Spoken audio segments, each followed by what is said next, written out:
This is the site plan for the Samoa Avenue project. And really what it is, it's an apartment building with main access to the units provided by internal hallways. It's a high and dense project. And there's a central common room. You can see it kind of towards the center of the project in a courtyard. And then pedestrian paths between, around the edges of the building. And that's really about all that's being done. They just meet the minimum setbacks for the zone in which they're located. And that's about all. They've really maximized the site plan to its fullest, using the full building envelope in order to accommodate those 62 units on that 1 acre lot. By contrast, let's look at the 3 acre site on Newhall Avenue. Newhall Avenue apartments, the 62 units, is the two parcels where the units are joined. That parcel to the left, that's a commercial property that will be redeveloped as phase 2 of the project, but we're not really going to be looking at that right now. I just want you to focus your attention on the site plan for the residential units.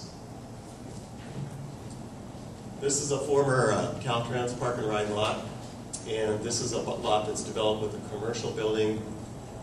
That building will be removed and the tenants will be relocated by the redevelopment agency.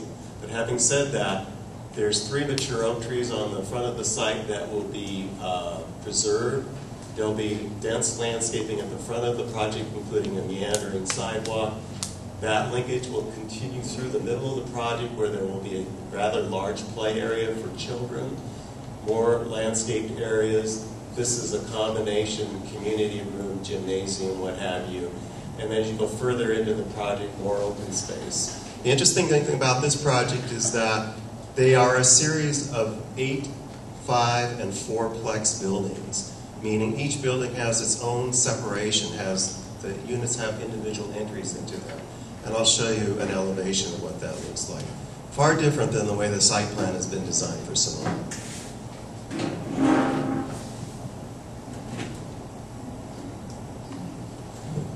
This is the elevation for the Samoa project.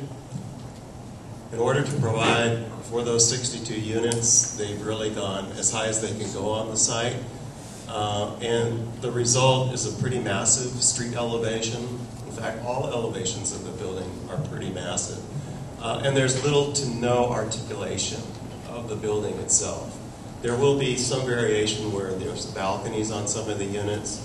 I think probably you've seen this type of residential building in Los Angeles. If you ever drive down the 5 freeway going south and you pass Dodger Stadium and you're headed down towards those interchanges near the Pomona Freeway, if you look to the left, you'll see a wall of apartment buildings.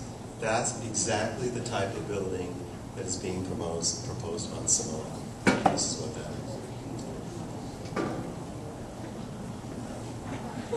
This is the Newhall Avenue family apartments, 62 units on 3 acres. These happen to be the 8-plex building, but you notice that the parking is proximate to the units. They'll be on surface level parking plus under the units. There'll be individual entries to the unit. They're more residential in character. There's greater building articulation in terms of the facade. There's a good use of color, building materials, landscape elements. They're using an envelope, but they're doing it in a way and clustering the building so that it feels more residential, feels lower scale, but still provides that housing that Santa Clarita needs, the affordable housing. But it does it, I think, in a much more tasteful and more community-friendly manner.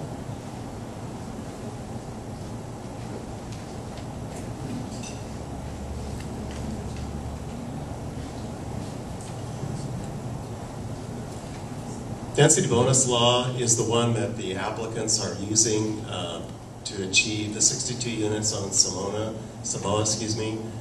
And here are the allowances under that law. This is a state statute that was passed about a year or so ago, which was an attempt by the state legislature to dictate to local agencies what they needed to do to accommodate affordable housing in their communities. There we go.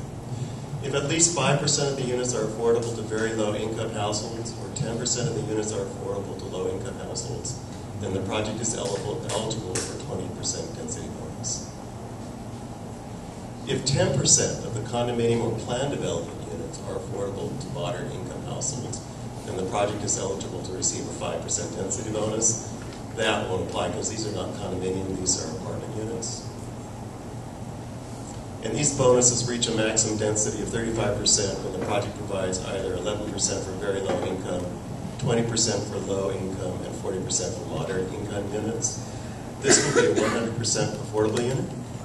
Okay, this will be a 100% affordable project, so it's going to try to achieve it through that 35% density bonus. Okay. In addition to the development standards that are in the Los Angeles Municipal Code, plus the standards that I just went through in the Foothill Boulevard Corridor specific plan, those standards, one of the big questions on the table is the density that's allowed. And that's dictated in the community plan, the Sunland Tujunga Lakeview Terrace Community Plan, where they provide for a range of densities for various zoning designations and general plan designations. And I handed that out to the Land Use Committee. And what that says is the middle or medium density residential, which is the designation of the property on Samoa, has a density range that can go up to 55 units per acre. So if you add the density bonus pursuant to SB 1818 on top of that, you're going to achieve the 62 units per acre. So that's where they want to go with this project. They will say that legally they're entitled to that because that's what the community plan allows. So I just want to make sure that you understand that the density, it's not set forth in our Foothill Boulevard Corridor specific plan. It's not in the municipal code, it's in the community plan. Again, SB 1818, if a project qualifies for a density bonus, then the developer may request, and the city or county must grant, new parking standards for the entire development. And here are the new standards, and they're pretty low. 0 to 1 bedroom would require only 1 on-site parking space. 2 to 3 bedrooms, 2 on-site parking spaces. And 4 or more bedrooms, 2 1/2 on-site parking spaces. And these numbers are inclusive of guest parking and handicap parking. And they may be in tandem or uncovered, but cannot be on-street. The parking standards may be requested even if no density bonus is requested. This is the 70 parking spaces that were initially proposed by the applicants. They were asking for the full parking allowance under SB 1818.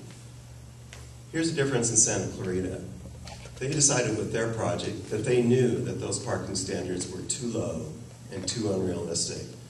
And in order for the city to avoid a lot of the public controversy that would be associated with parking that project at SB 1818 standards, Santa Clarita decided they would park it at their normal parking standards for any type of apartment building in Newhall, affordable or unaffordable. 1818 also provides concessions. A concession is caving in, if you will, on a development standard in order to make a project feasible. And the applicant may request the waiver of an unlimited number of these development standards as long as they could show that those waivers are required to make the project economically feasible. We don't know at this point, other than the ones I showed earlier, what those waivers might be.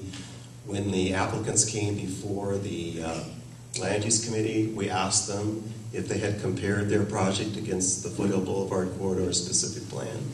Have they compared it against the Los Angeles Municipal Code? What types of variants are they going to be requesting? They couldn't answer the question because they hadn't done the analysis yet. I did the analysis on just 2 or 3 that we found. In Santa Clarita, at the Newhall Avenue Family Apartments, they are requesting 1 development standard concession, and that's for building height. The building is 4 inches taller than what the code allows.